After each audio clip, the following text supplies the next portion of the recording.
શાંતિ 26/2/2026 આજના મીઠા બાબાના મધુર મહાવાક્ય. મીઠા બાળકો, સુખ આપવાવાળા એક બાપને યાદ કરો. આ થોડા સમયમાં યોગ બળ જમા કરો તો અંતમાં ખૂબ કામ આવશે. પ્રશ્ન છે, બેહદના વૈરાગી બાળકો, તમને કઈ સ્મૃતિ સદા રહેવી જોઈએ? ઉત્તર છે, આ અમારો છીછી ચોલો છે, શરીર છે. આને છોડી પાછા ઘરે જવાનું છે.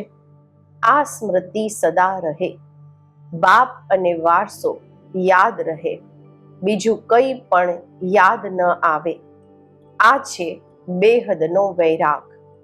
કર્મ કરતા યાદમાં રહેવાનો એવો પુરુષાર્થ કરવાનો છે જે પાપોનો બોજો માથેથી ઉતરી જાય.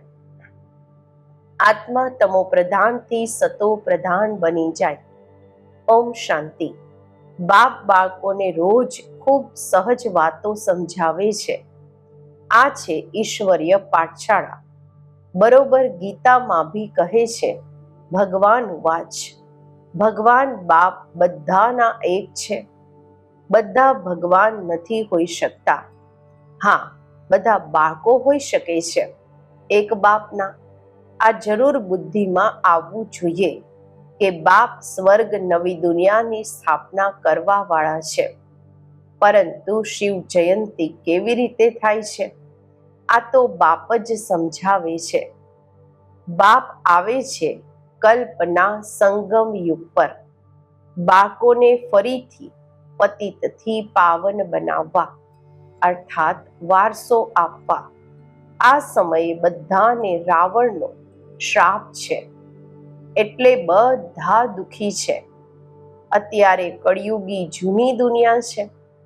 આ હંમેશા યાદ રાખો કે અમે બ્રહ્મા મુખવંશાવલી બ્રાહ્મણ છીએ. જે પણ પોતાને બ્રહ્મા કુમાર કુમારી સમજે છે એમને જરૂર આ સમજવું જોઈએ કે કલ્પ કલ્પ દાદાનો બ્રહ્મા દ્વારા વારસો લઈએ છીએ. આટલા અનેક બાળકો બીજા કોઈને હોઈ નથી શકતા. તે છે બધાના બાપ. બ્રહ્મા પણ બાળક છે. બધા બાળકોને વારસો દાદાથી મળે છે. એમનો વારસો છે સતયુગની રાજધાની. આ બેહદના બાપ જ્યારે સ્વર્ગના રચયિતા છે તો જરૂર અમને સ્વર્ગની રાજાઈ હોવી જોઈએ. પરંતુ આ ભૂલી ગયા છે. અમને સ્વર્ગની બાદશાહી હતી, પરંતુ નિરાકાર બાપ કેવી રીતે આપશે? જરૂર બ્રહ્મા દ્વારા આપશે. ભારતમાં આમનું રાજ્ય હતું. અત્યારે કલ્પનો સંગમ છે. સંગમ પર બ્રહ્મા છે ત્યારે તો બીકે કહેવડાવીએ છીએ. અંધશ્રદ્ધાની કોઈ વાત હોઈ નથી શકતી. એડોપ્શન છે. બાબાએ આપણને એડોપ્ટ કર્યા છે. અમે બ્રહ્મા કુમાર કુમારીઓ છીએ. બ્રહ્મા શિવ બાબાનું બાળક છે. અમને શિવ બાબાથી ફરીથી સ્વર્ગની બાદશાહી મળી રહી છે. પહેલા પણ મળી હતી. જેને 5000 વર્ષ થયા. અમે દેવી દેવતા ધર્મના હતા. અંત સુધી વૃદ્ધિ થતી રહે છે. જેમ ક્રાઇસ્ટ આવ્યા, ક્રિશ્ચિયન ધર્મ અત્યાર સુધી છે. વૃદ્ધિ થતી રહે છે. એ જાણે છે કે ક્રાઇસ્ટ દ્વારા અમે ક્રિશ્ચિયન બન્યા. આજથી 2000 વર્ષ પહેલા ક્રાઇસ્ટ આવ્યા હતા. અત્યારે વૃદ્ધિ થઈ રહી છે. પહેલા સતો પ્રધાન, પછી રજો તમોમાં આવવાનું છે. તમે સતયુગમાં સતો પ્રધાન હતા. રજો તમોમાં આવ્યા છો. તમો પ્રધાન સૃષ્ટિથી પછી સતો પ્રધાન જરૂર થાય છે. નવી દુનિયામાં આદિ સનાતન દેવી દેવતા ધર્મ હતો. મુખ્ય ધર્મ છે 4. તમારો ધર્મ અડધો કલ્પ ચાલે છે. અહીંયા પણ તમે એ ધર્મના છો, પરંતુ વિકારી હોવાને કારણે તમે પોતાને દેવી દેવતા નથી કહેવડાવતા. તમે હતા આદિ સનાતન દેવી દેવતા ધર્મના, પરંતુ વામ માર્ગમાં જવાને કારણે તમે પતિત બન્યા છો, એટલે પોતાને હિન્દુ કહી દે છે. અત્યારે તમે બ્રાહ્મણ બન્યા છો. ઊંચથી ઊંચ છે શિવ બાબા, પછી છો તમે બ્રાહ્મણ. તમારા બ્રાહ્મણોનું ઊંચામાં ઊંચું વર્ણ છે. બ્રહ્માના બાળકો બન્યા છો, પરંતુ વારસો બ્રહ્માથી નથી મળતો. શિવ બાબા બ્રહ્મા દ્વારા સ્વર્ગની સ્થાપના કરી રહ્યા છે. તમારી આત્મા અત્યારે બાપને જાણી ગઈ છે. બાપ કહે છે કે મારા દ્વારા મને જાણવાથી આખા સૃષ્ટિ ચક્રના આદિ મધ્ય અંતની નોલેજ સમજી લેશે. તે જ્ઞાન મને જ છે. હું જ્ઞાનનો સાગર, આનંદનો સાગર, પવિત્રતાનો સાગર છું. 21 જન્મ તમે પવિત્ર બનો છો, પછી વિષય સાગરમાં પડી જાઓ છો. અત્યારે જ્ઞાનના સાગર બાપ તમને પતિતથી પાવન બનાવે છે. કોઈ ગંગાનું પાણી પાવન નથી બનાવી શકતું. સ્નાન કરવા જાય છે, પરંતુ તે પાણી કોઈ પતિત પાવન નથી. આ નદીઓ તો સતયુગમાં પણ છે, તો કળિયુગમાં પણ છે. પાણીનો ફરક નથી રહેતો. કહે પણ છે સર્વના સદગતિ દાતા રામ. તે જ જ્ઞાનના સાગર પતિત પાવન છે. બાબા આવીને જ્ઞાન સમજાવે છે, જેનાથી તમે સ્વર્ગના માલિક બનો છો. સતયુગ ત્રેતામાં ભક્તિ, શાસ્ત્ર વગેરે કંઈ હોતા નથી. તમે બાપથી વારસો લો છો સદા સુખનો. એવું નહીં ત્યાં તમારે ગંગા સ્નાન કરવાનું છે કે કોઈ યાત્રા કરવાની છે. તમારી આ છે રૂહાની યાત્રા, જે કોઈ મનુષ્ય શીખવી નથી શકતા. બાપ છે બધી આત્માઓના બાપ. જિસ્માની બાપ તો અનેક છે, રૂહાની બાપ એક છે. આ પાક્કું પાક્કું યાદ કરી લો. બાપ પણ પૂછે છે તમને કેટલા બાપ છે, તો મૂંઝાઈ જાય છે કે આ શું પૂછે છે. બાપ તો બધાના એક હોય છે. 2-3 બાપ કેવી રીતે હશે? બાપ સમજાવે છે એ પરમાત્મા બાપને યાદ કરો છો દુઃખમાં. દુઃખમાં હંમેશા કહો છો હે પરમ પિતા પરમાત્મા, અમને દુઃખથી છોડાવો. તો 2 બાપ થયા ને, એક જિસ્માની બાપ, બીજા રૂહાની બાપ, જેમની મહિમા ગાય છે. તુમ માત પિતા હમ બાલક તેરે, તુમ્હારી કૃપા સે સુખ ઘનેરે. લૌકિક મા બાપથી સુખ ઘનેરા નથી મળતા. જ્યારે દુઃખ થાય છે તો એ બાપનું સિમરણ કરે છે, યાદ કરે છે. આ બાપ જ એવા પ્રશ્ન પૂછે છે, બીજા તો કોઈ પૂછી ન શકે. ભક્તિ માર્ગમાં તમે ગાઓ છો, બાબા તમે આવશો તો અમે તમારા સિવાય બીજા કોઈની નહીં સાંભળીશું. બીજા તો બધા દુઃખ આપે છે, તમે જ સુખ આપવા વાળા છો. તો બાપ આવીને યાદ અપાવે છે કે તમે શું કહેતા હતા. તમે જાણો છો, તમે જ બ્રહ્મા કુમાર કુમારી કહેવડાવો છો. મનુષ્યની એવી પથ્થર બુદ્ધિ છે જે આ પણ નથી સમજતા કે બ્રહ્મા કુમાર કુમારી શું છે. મમ્મા બાબા કોણ છે? આ કોઈ સાધુ સંત નથી. સાધુ સંન્યાસીને ગુરુ કહેશે, માત પિતા નહીં કહેશે.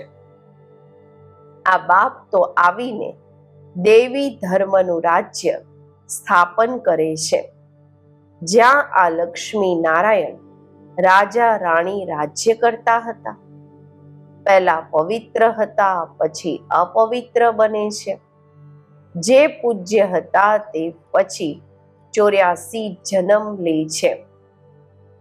પહેલા બેહદના બાપનું 21 જન્મ સુખનો વારસો મળે છે. બાબા કહે છે, કુમારી એ જે 21 કુળનો ઉદ્ધાર કરે. આ તમારું ગાયન છે. તમે કુમારીઓ છો, ગ્રહસ્થી નથી. ભલે મોટા છે, પરંતુ મરજીવા બની બધા બાપના બાળકો અને બાળકીઓ બન્યા છો. પ્રજાપિતા બ્રહ્માના અનેક બાળકો છે. વધારે જ ઓર વૃદ્ધિને પામતા રહેશે. પછી આ બધા દેવતા બનશે. આ શિવ બાબાનો યજ્ઞ છે. આને કહેવામાં આવે છે રાજસ્વ યજ્ઞ, સ્વરાજ્ય પામવાનો યજ્ઞ. આત્માઓને બાપથી સ્વર્ગનું રાજ્યનો વારસો મળે છે.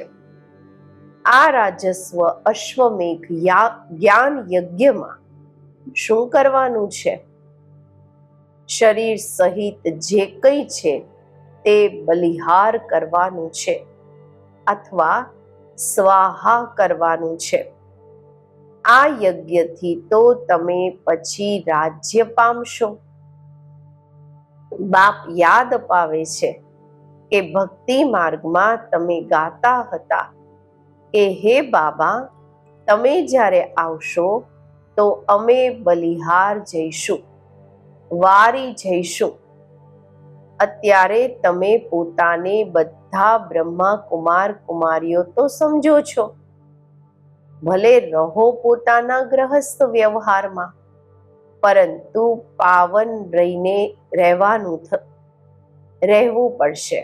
કમળ પુષ્પ સમાન પોતાને આત્મા સમજો.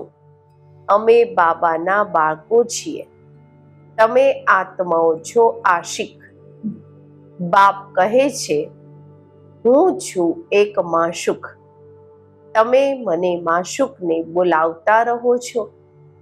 તમે અડધા કલ્પના આશિક છો, જેને પરમપિતા પરમાત્મા કહેવામાં આવે છે. તે નિરાકાર છે. આત્મા પણ નિરાકાર છે, જે આ શરીર દ્વારા પાઠ ભજવે છે. ભક્તિ માર્ગમાં પણ તમારે પાઠ ભજવવાનો છે. ભક્તિ છે જ રાત. અંધકારમાં મનુષ્ય ઠોકરો ખાય છે.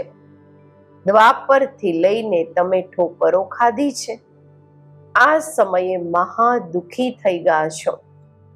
અત્યારે જૂની દુનિયાનો અંત છે. આ પૈસા વગેરે બધું માટીમાં મળી જવાનું છે. ભલે કોઈ કરોડપતિ છે, રાજા છે, બાળકો પેદા થશે તો સમજશે આ ધન અમારા બાળકોના માટે છે. અમારા પુત્ર અને પોતરાઓ ખાશે. બાપ કહે છે, કંઈ પણ ખાશે નહીં. આ દુનિયા જ ખતમ થવા વાળી છે. બાકી થોડો સમય છે. વિઘ્ન ખૂબ પડશે. આપસમાં લડશે. પાછળથી એવા લડશે અંતમાં જે લોહીની નદીઓ વહેશે.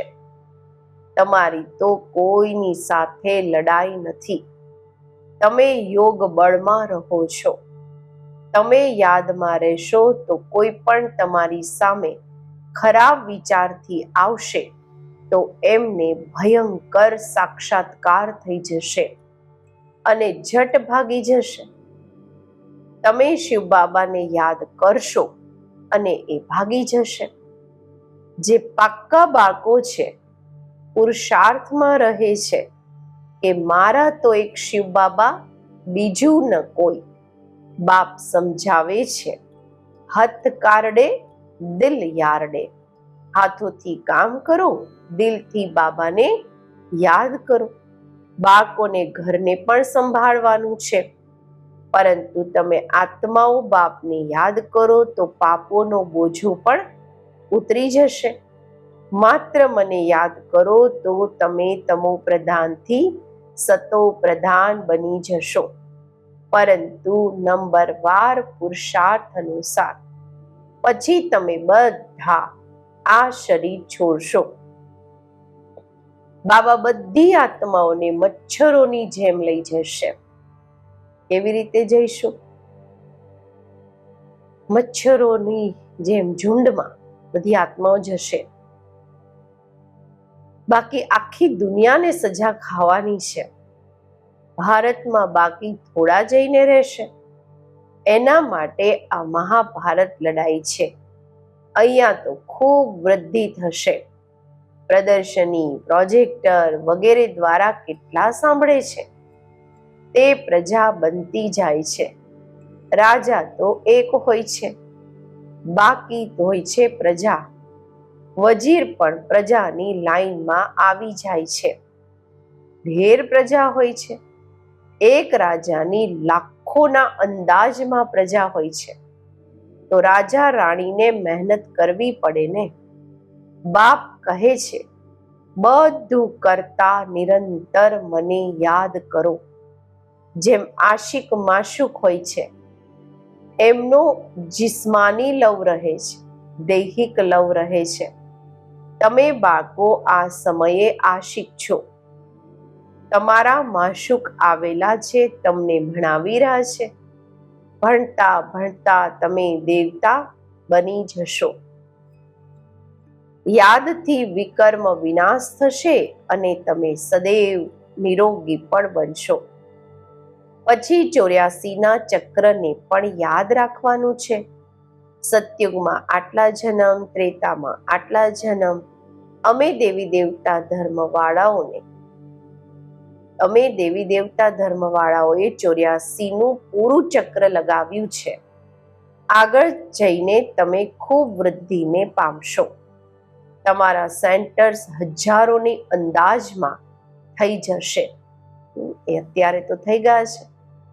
ગલી ગલીમાં સમજાવતા રહેશે કે માત્ર બાપને અને વારસાને યાદ કરો. અત્યારે ચાલો ઘરે પાછા. આ તો છીછી ચોળો છે. આ છે બેહદનો વૈરાગ. સંન્યાસી તો માત્ર હદના ઘરબાર છોડી દે છે. તે છે હઠયોગી. તે રાજયોગ શીખવી નથી શકતા. કહે છે આ ભક્તિ પણ અનાદિ છે. બાપ કહે છે આ ભક્તિ તો દ્વાપરથી શરૂ થાય છે. 84 પેઢી ઉતરી અત્યારે તમે તમો પ્રધાન બનો છો. તમે સો દેવી દેવતા હતા. ક્રિશ્ચન કહેશે અમે સો ક્રિશ્ચન હતા. તમે જાણો છો અમે સતયુગમાં હતા. બાપે દેવી દેવતા ધર્મ સ્થાપન કર્યો. આ જે લક્ષ્મી નારાયણ છે તે અત્યારે બ્રાહ્મણ બન્યા છે. સતયુગમાં એક રાજા રાણી હતા. એક ભાષા હતી. આ પણ બાળકોએ સાક્ષાત્કાર કર્યો છે. તમે છો બધા આદિ સનાતન ધર્મના. તમે જ 84 જન્મ લો છો. તે જે કહે છે આત્મા નિર્લેપ છે કે ઈશ્વર સર્વવ્યાપી છે, આ ખોટું છે. બધામાં આત્મા છે. પછી કેવી રીતે કહો છો અમારામાં પરમાત્મા છે? પછી તો બધા ફાધર્સ થઈ જાય, પિતાઓ થઈ જાય. બાબા કહે છે કેટલા તમો પ્રધાન બની ગયા છે. આગળ જે સાંભળતા હતા તે માની લેતા હતા. હવે બાપ આવીને સત્ય સંભળાવે છે. તમને જ્ઞાનનું ત્રીજું નેત્ર આપે છે, જેનાથી તમે સૃષ્ટિના આદિ મધ્ય અંતને જાણો છો. અમર કથા પણ આ છે. બાકી સૂક્ષ્મ વતનમાં કથા વગેરે છે નહીં. આ બધું ભક્તિ માર્ગની કલમ છે. તમે અમર કથા સાંભળી રહ્યા છો. અમર બનવાના માટે ત્યાં તમે ખુશીથી એક શરીર છોડીને જઈને બીજું લેશો. અહીંયા તો કોઈ મરે છે તો રોવે છે, પીટે છે. ત્યાં બીમારી વગેરે હોતી નથી. સદૈવ એવર હેપી રહે છે, હંમેશા તંદુરસ્ત રહે છે. આયુ પણ મોટી હોય છે, લાંબી હોય છે. ત્યાં પતિતપણું હોતું નથી. અત્યારે આ પાક્કું કરી લેવાનું છે કે અમે 84નું ચક્ર પૂરું કર્યું છે. અત્યારે બાબા અમને લેવા આવ્યા છે. પાવન બનવાની યુક્તિઓ પણ તમને બતાવે છે. માત્ર મને બાપને અને વારસાને યાદ કરો. સતયુગમાં 16 કળા સંપૂર્ણ, પછી કળા ઓછી થતી જાય છે. અત્યારે તમારામાં કોઈ કળા રહી નથી. બાપ જ દુઃખથી છોડાવી સુખમાં લઈ જાય છે. એટલે લિબરેટર કહેવામાં આવે છે. બધાને પોતાની સાથે લઈ જાય છે. તમારા ગુરુ તમને સાથે થોડી લઈ જાય છે. તે ગુરુ ચાલી જાય છે તો ચેલા ગાદી પર બેસે છે. પછી ચેલાઓમાં ખૂબ ગડબડ થઈ જાય છે. ગુરુના શિષ્યો આપસમાં ગાદીના માટે લડી પડે છે. બાપ કહે છે, હું તમને આત્માઓને સાથે લઈ જઈશ. તમે સંપૂર્ણ નહીં બનશો તો સજાઓ ખાશો અને પદભ્રષ્ટ થશે. અહીંયા રાજધાની સ્થાપન થઈ રહી છે. અચ્છા, મીઠા મીઠા સિકિલધા બાળકો પ્રત્યે માતા પિતા બાપ દાદાના યાદ, પ્યાર અને ગુડ મોર્નિંગ. રૂહાની બાપના રૂહાની બાળકોને નમસ્તે. આપણે રૂહાની બાળકોના રૂહાની બાપને નમસ્તે. ધારણા માટે મુખ્ય સાર. પહેલું છે, યાદનો એવો અભ્યાસ કરવાનો છે જે ખરાબ વિચારવાળા સામે આવતા જ પરિવર્તન થઈ જાય. મારા તો એક શિવ બાબા, બીજું ન કોઈ. આ પુરુષાર્થમાં રહેવાનું છે. બીજું, સ્વરાજ્ય પામવા માટે શરીર સહિત જે કંઈ પણ છે તે બલિહાર જવાનું છે. જ્યારે આ રુદ્ર યજ્ઞમાં બધું જ સ્વાહા કરશો ત્યારે રાજ્ય પદ મળશે. આજનું વરદાન. સહન શક્તિની વિશેષતા દ્વારા બીજાના સંસ્કારોને પરિવર્તન કરવા વાળા દ્રઢ સંકલ્પધારી ભવ. જેમ બ્રહ્મા બાપે જ્ઞાની અને અજ્ઞાની આત્માઓ દ્વારા ઇન્સલ્ટ સહન કરી એને પરિવર્તન કર્યું, તો ફોલો ફાધર કરો. આના માટે પોતાના સંકલ્પોમાં માત્ર દ્રઢતાને ધારણ કરો. આને વિચારો કે ક્યાં સુધી થશે. માત્ર થોડું પહેલા લાગે છે કેવી રીતે થશે, ક્યાં સુધી સહન કરીશું. પરંતુ જો તમારા માટે કોઈ કંઈ બોલે પણ છે તો તમે ચૂપ રહો, સહન કરી લો, તો તે પણ બદલાઈ જશે. માત્ર દિલ શિકસ્ત નહીં, ઉદાસ નહીં બનો. સ્લોગન છે, સંગમ પર સહન કરી લેવું, ઝૂકી જવું, આ જ સૌથી મોટી મહાનતા છે. અવ્યક્ત ઇશારા છે, એકતા અને વિશ્વાસની વિશેષતા દ્વારા સફળતા સંપન્ન બનો. બાપ દાદા ઈચ્છે છે કે બાળકોની પહેલા સાથીઓમાં, સેવામાં, વાયુમંડળમાં એકતા હોય, પછી એક બળ, એક ભરોસો, એક મત હોય, ત્યારે સેવામાં સફળતા મળશે. જેમ નાળિયેર તોડીને રિબિન કાપીને ઉદ્ઘાટન કરો છો, એવી જ રીતે એક મત, એક બળ, એક ભરોસો અને એકતાની રિબિન કાપો. અને પછી સર્વની સંતુષ્ટતા, પ્રસન્નતાનું નાળિયેર તોડો. આ પાણી ધરતીમાં નાખો, પછી જુઓ સફળતા કેટલી થાય છે. બાબાએ કહ્યું, એક બળ, એક ભરોસો, એકતા, એની રિબીન કાઢ, એક મતની રિબીન કાઢ, તો સફળતા મળશે. અને પ્રસન્નતા અને સંતુષ્ટતાનું નાળિયેર તોડો. ઓમ શાંતિ.